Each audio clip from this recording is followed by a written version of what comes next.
In this particular video, we will see how we can change the dimensions of the border as per our requirement so that we can make the boxes of different sizes, maybe smaller or larger.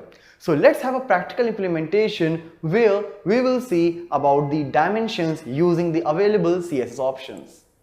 So as far as the implementation of the dimension is concerned, here we are going to try some dimension of width 400 pixel and height 100 pixel.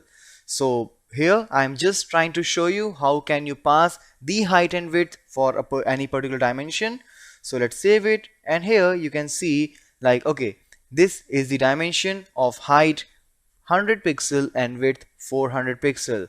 As you can see, it is not just started from the corner because the padding, margin, everything is out there. Alright, so because of margin, it's started 10 pixel away. Now let's see how we can make some changes inside it. So basically we can also pass something like the minimum height, minimum width, or maximum height, maximum width. So in that particular context, here in this particular example, I'm passing maximum height. Means doesn't matter the content which you are putting inside, but the maximum height which this particular box will take will be of about 10 pixel. So obviously we have a lot of things here. We have some number of lines. After that, after some line breaks, we have an image. So probably all those things will not be a part of the maximum height 10 pixel, but still the line, the height of that particular box will remain as it is.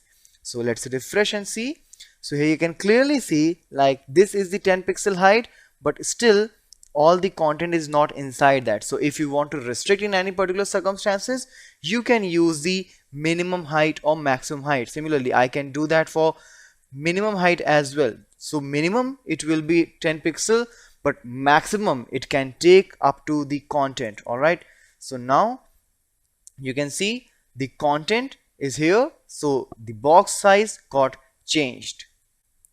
And mind it, the image is outside the paragraph obviously, so it will not, the box will not cover the image part.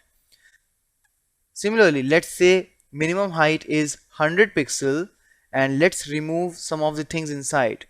Like I will remove a couple of lines, I'll refresh, but even you see the content is less, but as I said, the minimum height is 100 pixel. It will take 100 pixel whether it is required or not.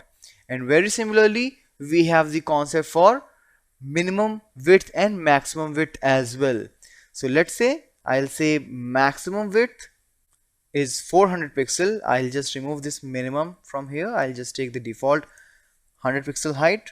Alright, now if I will put some shorter width, alright, so now maximum width is 40 pixel. The content is not able to adjust inside, but still you can see somehow it managed because maximum width which you can pass here is 40 pixels. Similarly, if you can want, you can pass the minimum width as well. So minimum it's 40, but if content demands more, it can goes up to more. Alright, so these are the various changes which you can make while creating a box with some dimensions for a specific content of your DOM.